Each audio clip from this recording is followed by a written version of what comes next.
पंजाब के पंजा के कंटेस्टेंट हमें पंजाब से रिपोर्ट कर रहे हैं। हाँ जी, चकवी फोड़वा में एक गैर मामूली और जज्बाती मंजर देखने को मिला है, जहां इलाके के रिहायशी मोहम्मद इस्माइल अब्बासी ने अपने साबका जराइम का एतराफ़ करते हुए मस्जिद में खड़े होकर अल्लाह ताला से तौबा तैब हुआ और आइंदा एक नेक रास्ता इख्तियार करने का वादा किया।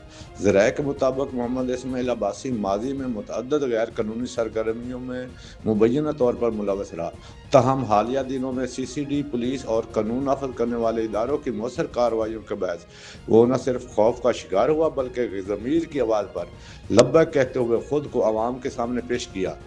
इस्माइल अब्बासी ने नमाज के बाद मुकामी मस्जिद में अहल इलाके के सामने खड़े होकर अपने गुनाहों का खुलम खुला अल्फाज में एतराफ़ किया, माफ़ी मांगी और वादा किया कि अब वह माशरे का बाइज़्ज़त और कानून पसंद शहरी बनकर ज़िंदगी गुजारेगा। अहल इलाका ने इस इक़दाम को सराहा और उसे कानून नाफज के मौसर नफाज और पुलिस की बरवक्त कार्रवाइयों का नतीजा करार दिया।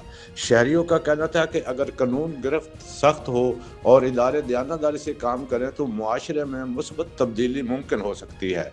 कैमरा टीम के हमरा मोहम्मद इकराम, फैज़ न्यूज़, हासिलपुर। आपने रिपोर्ट मुलाहिजा की।